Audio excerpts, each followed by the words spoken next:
پہنچتا ہے۔ آؤ حضور رحمت عالم صلی اللہ تعالیٰ علیہ وسلم کے اس دربار کی لذت میں دینا چاہتا ہوں۔ اسی لیے اس بات پر میں بار بار توجہ دے رہا ہوں، پھر کے گلی گلی تباہ، ٹھوکریں سب کی کھائی کی، کب تک ٹھوکریں کھاؤ گے اے نوجوانوں؟ کب تک اس کی گلی میں اس کی گلی میں کہاں کہاں مانگو گے، کہاں کہاں کس سے بات کرو گے؟ ایک گلی کی طرف آ جاؤ جو ہر گلی سے آزاد کرتی ہے۔ دوسروں کے منگتا بننے سے بہتر ہے آمینہ کے لال کے منگتا بن جائے۔ اس نبی پاک کی غلامی جو ہزار آزادیوں سے افضل ہے، سیدنا بلال حبشی رضی اللہ تعالیٰ، وہ جانثار رسول، دامن رسول میں جیسی آ گیا۔ جانتے ہو حضرت بلال حبشی رضی اللہ تعالیٰ نے کئی سالوں تک زخم اٹھائے، اور بچہ بچہ ان کے متعلق جانتا ہے۔ مکہ کی گلیوں میں ان کے پیروں میں رسی باندھ کر اوباش لوگوں کے ہاتھ میں دیا جاتا، اور وہ بدماش لڑکے آپ کو مکہ کی گلیوں میں رسی میں پاؤں میں رسی باندھ کر کھینچا کرتے تھے۔ ان کی جسم پر، ان کی پیٹھ پر گرم سل رکھا جانا، دہکتے ہوئے انگاروں میں ان کو سلایا جانا، یہ سب روایتیں پتہ ہے آپ بلال حبشی۔ لیکن جو میں بات کہنے جا رہا ہوں، زمانہ بیت گیا، آپ تو حضور پاک کی غلامی میں آئے، اور حضور پاک صلی اللہ علیہ وسلم کی وفات کے بعد صدیق اکبر کا زمانہ آیا، حضرت عمر کا زمانہ۔ میرے عزیزوں، آپ کو ایک بات بتاؤں، جب مجلس امیر المومنین حضرت عمر فاروق رضی اللہ تعالیٰ عنہ میں حضرت بلال حاضر ہوتے، بلال ان کی کیفیت کیا تھی؟ وہ بھی مکہ کے غلام تھے، حبشی غلام۔ حبشی غلام اس وقت مکہ میں حقارت سے دیکھتے تھے لوگ، کالے رنگ کا ہوتا ہے، چوڑی ناک کا ہوتا ہے، لیکن سیدنا بلال حبشی کی بات یہ ہے، امیر المومنین عمر ابن خطاب، جس کے رعب و دبدبے کا حال یہ ہے قیصر و کسریٰ کی فوجیں تھر تھر کانپتی ہو، وہ امیر المومنین جس کے بو سے، جس کی صرف اور صرف ہوا سے، جس کی خوشبو سے شیطان راستہ بدل لیتا ہو۔ جب بلال حبشی ان کی محفل میں آتے تو کیا کہہ کر پکارتے جانتے ہو؟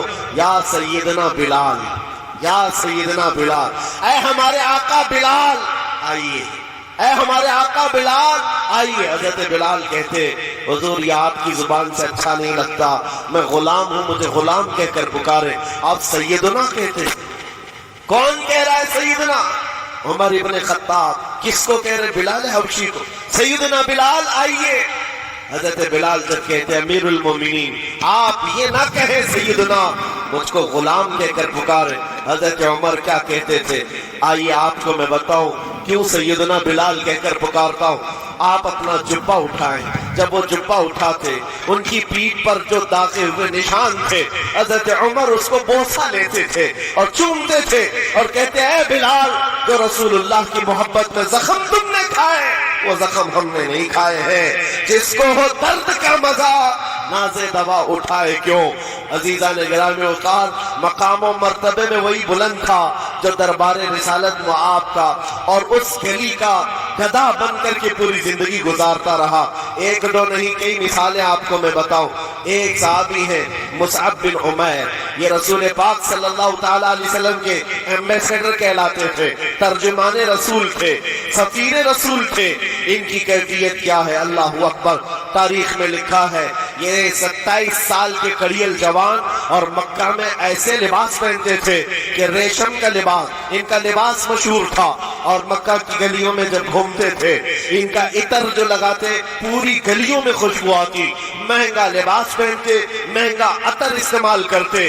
دامن مصطفیٰ سے جب ان کی ماں بھی کافرہ ہے، باپ بھی کافر ہے اور سخت ترین دشمنان رسول ہے، شروع میں آپ نے اپنا اسلام چھپائے رکھا۔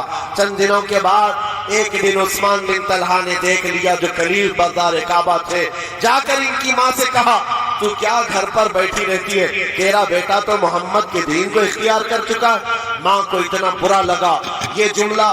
جب مصعب بن عمیر آئے تو ان سے پوچھا کہ کیا تم نے محمد عربی کا دین قبول کر لیا؟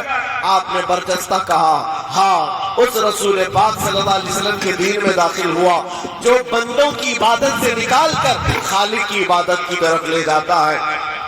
آپ کا یہ جملہ ماں باپ کو شاک گزرا، مارنا شروع کیا، اتنا مارا زخمی کر دیا۔ اس کے بعد مصعب بن عمیر گھر سے نکلے، روز مار کھاتے تھے، روز اپنی ماں سے بھی اور اپنے باپ سے بھی۔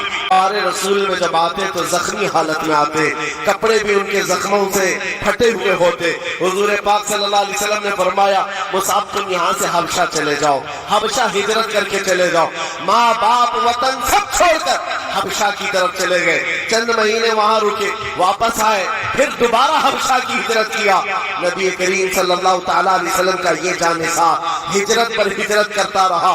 ایک وقت ایسا آیا تھا کہ نبی پاک صلی اللہ تعالیٰ علیہ وسلم نے مدینے ہجرت کرنے سے پہلے اپنا سفیر بنا کر کی بن عبادہ، سعد بن معاذ، یہ انصار قبیلوں کے سرداروں کو اسلام پہنچانے والا وہ کڑیل جوان۔ میں بات کس لیے کر رہا ہوں سنو ذرا، زندگی تھوڑی سی مجھے بتانی ضروری ہے۔ وہ مصعب بن عمیر جو ریشم کا لباس پہنتا، جو مہنگے عود اور عطر استعمال کرتا، دامن مصطفیٰ میں آیا ہے، ہجرت پر ہجرت ہے، وطن چھوٹا ہے، کبھی حبشہ کے چکر، کبھی افریقہ کے چکر، اور اس کے بعد کبھی یثرب، یہاں پر آپ آ کر آباد ہوتے رہے۔ جب رسول پاک صلی اللہ تعالیٰ علیہ وسلم مدینے تشریف لائے تھے، اللہ اکبر، استقبال کرنے والوں میں سب سے آگے بڑھ کر مدینے والوں کو جو بتایا تھا کون تھا جانتے ہو آپ؟ حضور جب تشریف لا رہے تھے، مدینے آ رہے تھے، حضرت ابوبکر صدیق اپنا کرتا اٹھا کر کے لوگوں کے یعنی ہلا ہلا کر جھنڈا بنا کر بتا رہے تھے